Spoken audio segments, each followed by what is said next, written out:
طب دلوقتي بقى عايزين نجاوب على السؤال التاني، هما ليه كبار السن، ماشي، ليه كبار السن لما بيحصل لهم زعل بيروح ايه، بيروح ممكن نلاقي الشخص ده بقى مريض سكر، بقى مريض ضغط، نزلت عليه جلطة، نزلت عليه سكتة قلبية.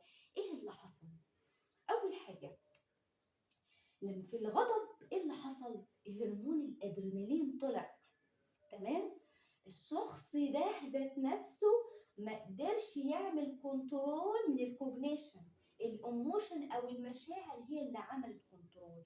هرمون الادرينالين لما طلع هو ملوش علاقه ده خبر ولا دي حرب، انت طلعت هرمون الادرينالين بسبب الزعل اللي حصل ده، تمام؟ هرمون الادرينالين ده بيطلع اسمه هرمون القر والفر زي ما احنا قلنا، هيطلع عشان يحارب، انت رايح تحارب. واحد رايح يحارب بيعمل ايه؟ بيجهز العده والعتاد بتاعه. يعني انا دلوقتي محتاج ايه؟ عايز سكر، صح؟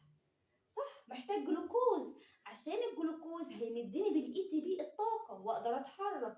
محتاج ايه كمان؟ محتاج بلاد كتير، يبقى هيحصل هايبرتنشن. هايبرتنشن ده اللي هو ايه؟ ان الضغط هيبقى عالي، ضغط الدم عالي. طيب محتاج ايه كمان؟ محتاج اكسجين عالي، يعني ايه؟ يعني الريسبيراتوري ريت هيبقى عالي، تمام؟ ايه كمان؟ الهارت ريت هيبقى عالي، معدل ضربات القلب عاليه. انت داخل حرب، هرمون الادرينالين ده كانك انت رايح تتخانق. طب وانت رايح تتخانق مش وارد تتعور؟ يبقى مين كمان اللي هيعلى معاك؟ هيقول لك الكواجيوليشن فاكتور، ايه هي دي؟ عوامل التجلط، تمام؟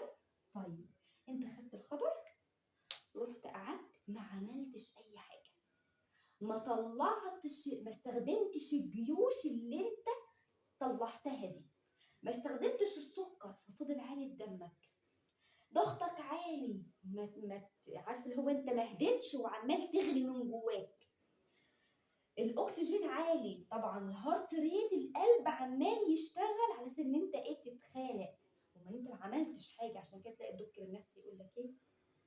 يقول الفيميل بالذات، لان الفيميل اللي هم الستات المشاعر عندهم اكثر مسيطره اكثر.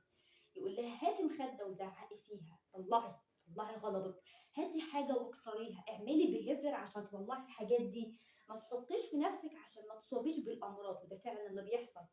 طيب الكواجوليشن، عوامل الفاكتور، كل الحاجات دي بقت موجوده في الدم.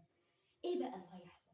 نسمع عن واحد عنده السكر بسبب زعل، حصل له خبر او سمع خبر ما فراح حصل له مرض الايه؟ مرض السكر. اي السكر عالي لان حضرتك الجلوكوز عالي في دمك لما انت زعلت ولا سمعت حاجه تزعلك بسبب هرمون الادرينالين اللي طلع، اللي طلع الحاجات دي على سن انت رايح تتخانق. السكر ده انت ما استخدمتهوش، عالي في الدم، سبب لك سكر، الجسم مش عارف يرجعه تاني جوه، سبب لك مرض السكر.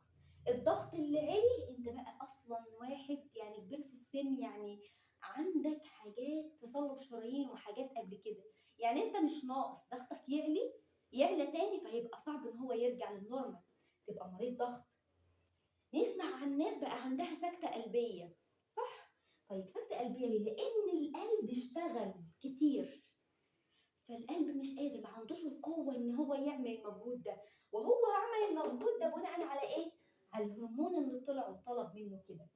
طيب الكواجيوليشن فاكتور، عوامل التجلط، نسمع فعلا عن شخص حصلت له حاجة فحصلت له جلطة، ما عوامل التجلط زايدة. زايدة فين؟ زايدة في جسمك، من أقل حاجة بسيطة، أقل زنقة تلاقيها إيه؟ حصلت جلطة، وفعلا ده اللي بيحصل.